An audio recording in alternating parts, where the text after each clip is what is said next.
At episode 8 of TAW, I was part of a fatal 4-way match where the winner will receive a title shot for Ken Mercer's Zero-G title at TAW Fear Factor. And going into that match, I was pretty much considered the underdog. I was pretty much considered the guy that would come so close but yet so far in achieving victory. I was considered the guy who talked too much and had no actions to back it up. And yet, here I am, standing in this ring as the newly crowned #1 contender for Ken Mercer's Zero-G title. Now, before that fatal 4-way match, I was a guest in Talk is Oxley, and during my time on that show, I was heavily criticised and doubted by not only my fellow roster members, but by the fans as well. Hell, even the voice of TAW, Jim Jones himself, doubted me. They said that I wouldn't be able to win the fatal 4-way match. They said that I wouldn't be able to challenge for any title here in TAW. And yet, when my hand was raised in victory after that fatal 4-way match, that all changed. The people that doubted me before the match, they started to believe in me now. And Jim Jones said, "Ken Mercer, you better train hard because you're in for the fight of your life." And by God, isn't that the truth? Because, Ken, I will admit that you did beat me in that chamber match, but what you and everyone else has to remember is that I was entrant #2 in that chamber, and I took a bit of damage before you officially entered that chamber match, and you took full advantage of that. Now, I'm not going to call you a coward or a cheat for that. Whatever happened, happened. However, come Fear Factor, and it's just you and me, one-on-one. No straight edge revolution in my corner, no kingdom in your corner.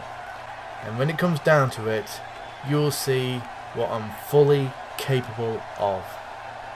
Ken, at TAW Fear Factor, I guarantee that this match will bring the best out of both of us. I guarantee that this will be a 5-star match. I guarantee that people will be talking about this match for many years to come. But I guarantee that at the end of the match, when the dust is settled, my hand will be raised in victory and I will become the new TAW Zero-G champion. And there isn't anything you or anyone else can do about it.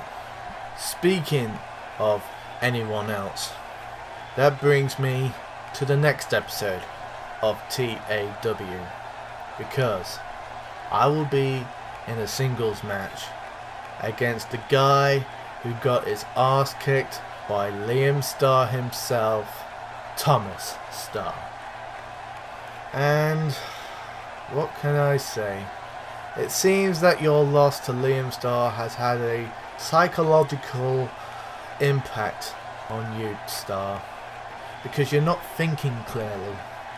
You're not thinking straight. We gave you an opportunity to join our ranks, to reclaim your glory, but instead you rejected it. And now we find ourselves at a crossroads. We find ourselves facing each other on the next episode. And Tom, just like Ken Mercer will find out at TAW Fear Factor, you will experience firsthand what I'm fully capable of in that ring. And when I beat you, Tom, I will prove without a shadow of a doubt that I belong in the world title picture. Speaking of title pictures, I want to talk about the tag team match between the Straight Edge Revolution and the Kingdom.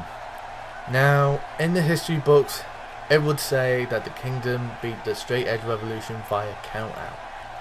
However, that's not what people are talking about now. They're talking about the possible rumours that Sam Oxley or BJ Evans are on the verge of backstabbing each other, and the kingdom destroying itself within.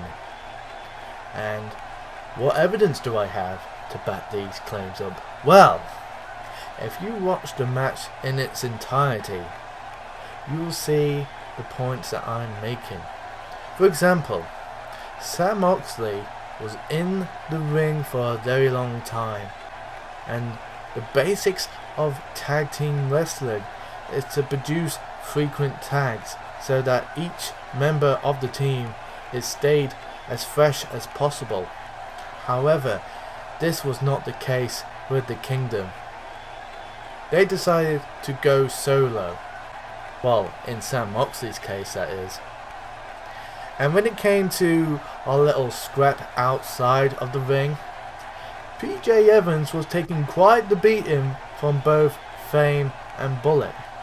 So obviously you would think that Sam Moxley will rush in to stop the beating. However, if you watch carefully, Sam Moxley does fuck all. So that makes me believe in one thing. Sam Moxley is either on the verge of backstabbing BJ Evans or vice versa. And that's the difference between the Straight Edge Revolution and the Kingdom. The Straight Edge Revolution has something that the Kingdom will never have, and that one thing is loyalty.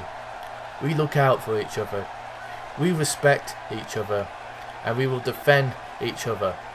However, as for you guys, the Kingdom, you're more likely to throw each other under the bus when the opportunity arises, and that will be your ultimate downfall. And when the time is right, the Straight Edge Revolution will strike, and we will clear up that misjustice that happened in the last episode. We will claim those tag team titles, and we will claim the Zero-G title. And I, as its leader, promise you this: we will not give up. We will not surrender. We will not let any bullshit get in our way, whether it be management, whether it be the Kingdom itself, or whether it be anyone else. At the end of the day, it's like I said when I first arrived here.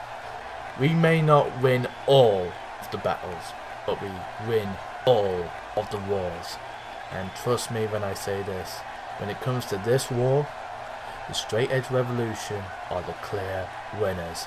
Live for the revolution and fuck the Kingdom.